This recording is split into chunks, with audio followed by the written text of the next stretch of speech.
Breakup cafe பேர் ரொம்ப புதுசாக இருக்குல்ல. இந்த கஃபே எங்கடா இருக்குது அப்படின்னு தானே யோசிக்கிறீங்க. இது எங்கே இருக்குது அப்படின்னா, நம்ம புதுக்கோட்டையில் இருக்க நார்த் மெயின் ஸ்ட்ரீட்டில் கணேஷ் பர்வதம் கிளினிக், அப்புறம் எம்டிஆர் அப்பார்ட்மெண்ட், இதுக்கெல்லாம் ஜஸ்ட் ஆப்போசிட்டில் தாங்க இருக்குது இந்த பிரேக்கப் கஃபே. இது வந்து நல்ல ஒரு பழைய காலத்து வீடு. அதை வந்து அவங்க ரெனோவேட் பண்ணுறேன் அப்படிங்கிற பேரில் கெடுக்காமல், அந்த காலத்து விண்டோஸ் எப்படி இருக்குமோ அதே மாதிரி உள்ள பில்லர்ஸ் இருக்கிறது, இது எதையுமே அவங்க மாற்றாமல் அப்படியே அவங்க கஃபேயை செட் பண்ணதுனால பார்க்கவே ரொம்ப அழகாக இருந்தது. ஃபுல்லாக ஏசி பண்ணியிருந்தாங்க. இப்போ நீங்கள் பார்க்குற மாதிரி நாங்கள் போனப்போ எங்களுக்கு உள்ள டேபிள் காலியாக இல்லை. அவங்க வந்து என்ன சொன்னாங்கன்னா, அவுட்டோரும் நமக்கு இருக்குது, நீங்கள் வெளியில் உட்காருங்க, இங்கே டேபிள் எப்போ ஃப்ரீ ஆகுதோ நான் அப்போ உங்களை உள்ளே கூப்பிடுறேன் அப்படிங்கிற மாதிரி சொன்னாங்க.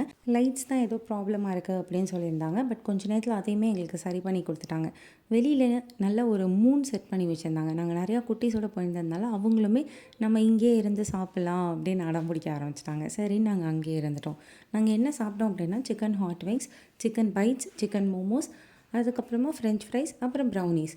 பிள்ளைங்க வந்து இதில் ஃப்ரெஞ்ச் ஃப்ரைஸ், ப்ரௌனீஸ்லாம் சாப்பிட்டாங்க. ரொம்பவே நல்லா இருந்தது. சிக்கன் ஹாட் விங்ஸுங்கிறப்போ நான் ஸ்பைஸியாக இருக்கும்னு நினச்சேன். பட் அது ரொம்ப ஸ்வீட்டாக இருந்தது. அது ஒன்று தான் எனக்கு பிடிக்கல. மற்றபடி எல்லாமே சூப்பராக இருந்தது. நீங்கள் இதுக்கு முன்னாடி இங்கே ட்ரை பண்ணியிருந்தீங்க அப்படின்னா மறந்துடாமல் எனக்கு கமெண்ட்டில் சொல்லிவிடுங்க. உங்களுக்கு தெரிஞ்ச எல்லா ஃப்ரெண்ட்ஸ்க்கும் ஷேர் பண்ணிவிட்டு, வீடியோவை லைக் பண்ணிவிட்டு, அப்படியே சேனலையும் சப்ஸ்கிரைப் பண்ணிவிடுங்க. தேங்க்யூ.